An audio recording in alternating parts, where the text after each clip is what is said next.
Welcome to the MPP Hoot, where we give you a recap of last week's news on everything education. A spokesman for the Roosevelt School District in Phoenix last week announced that with the help of a local nonprofit, all third graders at Bernard Black Elementary School now have a full-ride scholarship to college. The school invited the students to what they presumed to be a normal assembly and then broke the news. The funds were raised by a nonprofit called the Rostachi Foundation, which runs a college promise program that supports students in getting to college. Those who receive the scholarships must graduate from Bernard Black Elementary School and a school in the Phoenix Union High School District, and they can go to a college in or outside of the state. Tom Rostachi, a trustee with the foundation, started the College Promise in 2011 at Michael Anderson School. With the help of family, they were able to expand the program. Rostachi said they can earn a college scholarship for a large number of students if they can get them to perform academically. This also greatly enhances the chances that the current kids will be academically prepared. In Oregon, in accordance with the state's Menstrual Dignity Act, public schools will be required to provide feminine products and instructions on how to use the products in all K-12 bathrooms, regardless of gender. The Menstrual Dignity Act was signed into law last year.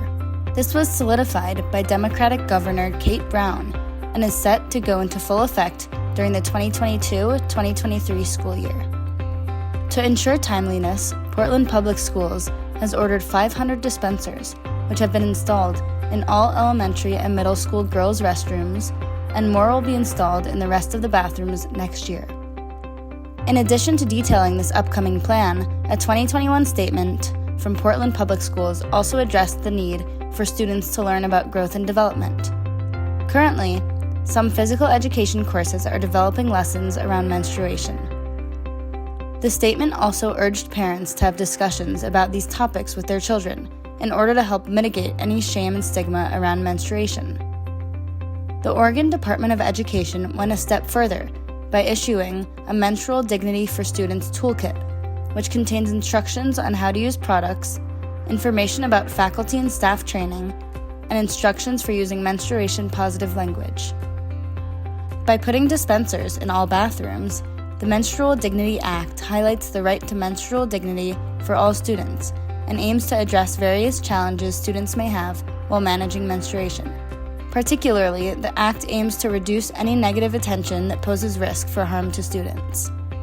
Meanwhile, Republicans are enraged and believe that schools should be looking more at what's happening inside classrooms. Homework Hotline is a free phone-based call center that supports K-12 students by helping them with homework. The Homework Hotline began in 2010 and is run by college students at Harvey Mudd.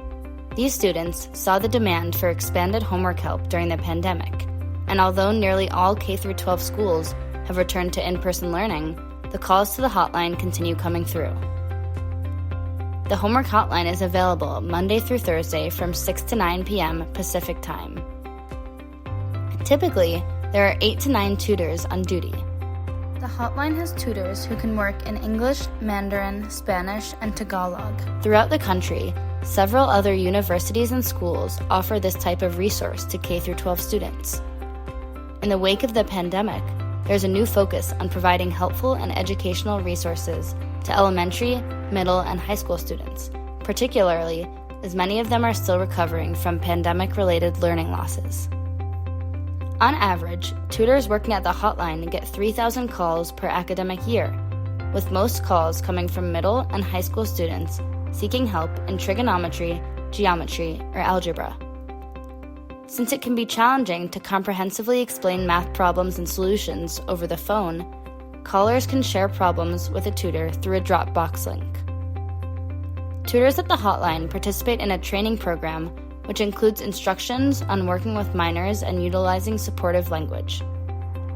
Tutors receive $16 to $17 per hour and can set their own schedule.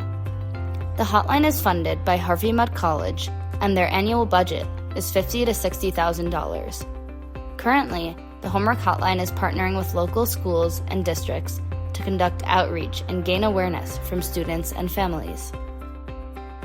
Venture capitalist John Doerr recently donated $1.1 billion to Stanford University.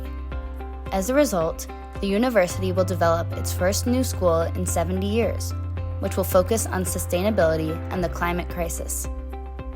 This donation is the largest in the university's history, and overall, one of the largest donations ever given to an academic institution. John Doerr is known for his investments in firms such as Amazon, Google, and Netscape.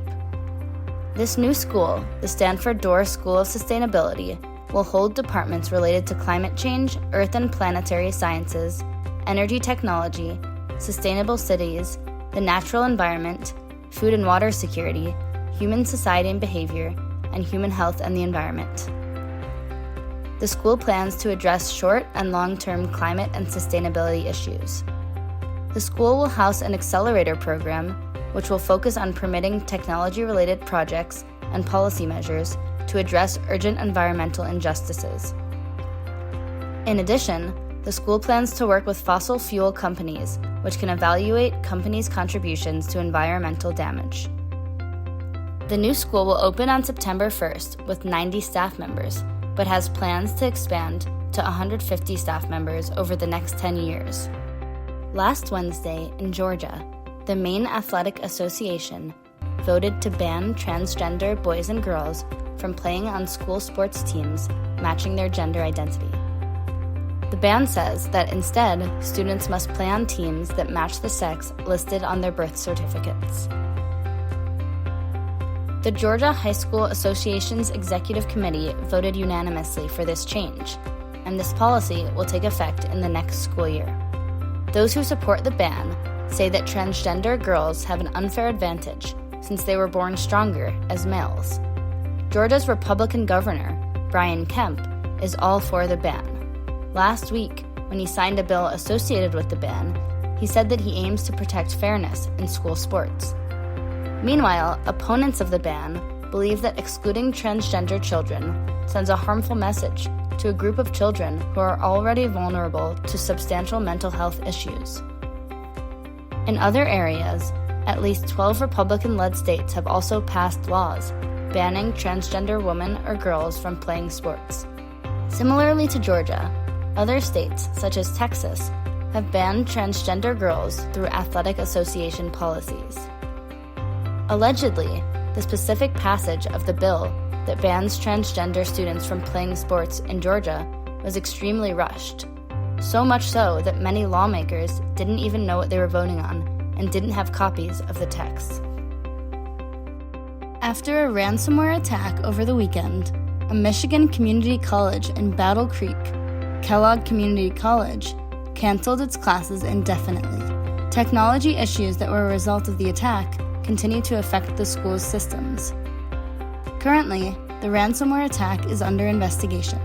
All 5 of the campuses at the college are set to remain closed, and classes remain canceled until further notice, according to the school. However, officials hope to reopen the school to students and staff later this week. In San Antonio, Texas, students are frequently experiencing traumatic experiences, including domestic violence and drive-by shootings. To help reduce the impacts on children and teens who have been exposed to trauma, the San Antonio Independent School District is working with a support model, Handle with Care. Handle with Care launched in 2013 and was born out of a partnership between the West Virginia Center for Children's Justice and the U.S. Attorney's Office for the Southern District of West Virginia. The program was founded with the goal of addressing the large extent to which children have been directly or indirectly exposed to violence. According to Estella Garza, the director of the district's Family and Student Support Services, this program helps to track chronically absent students who are likely to drop out of school. In addition, the program assists the district in understanding what some students are going through. Under Handle with Care, when a child is exposed to a traumatic event involving emergency responders, the responders provide the child's name and the phrase "Handle with Care" to the school. Schools that use this program train all their staff to ensure that they are being sensitive, and are aware of all signs of a student going through trauma, so as not to worsen any negative impacts from the event.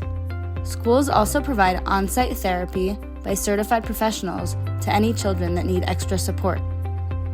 Currently, at least 33 states have districts that are utilizing Handle with Care, 5 of which have statewide systems in place implementing the model. West Virginia University will receive $11 million in federal money towards research on treating and slowing progression of incurable eye diseases. According to a university news release, throughout the country, West Virginia currently has the second highest rate of visual disability. Visual disabilities are those that cannot be treated or cured with corrective glasses. At the university, senior scientists and experts from around the country will provide university project leaders with 3 years of mentorship. 8 undergraduate students will be part of a vision science research program every summer. Thus far, West Virginia University is the second school in the country to receive a grant from the National Institute of Health to fund a Visual Sciences Center of Biomedical Research Excellence. Thanks for watching. Make sure to like and subscribe so you don't miss next week's episode.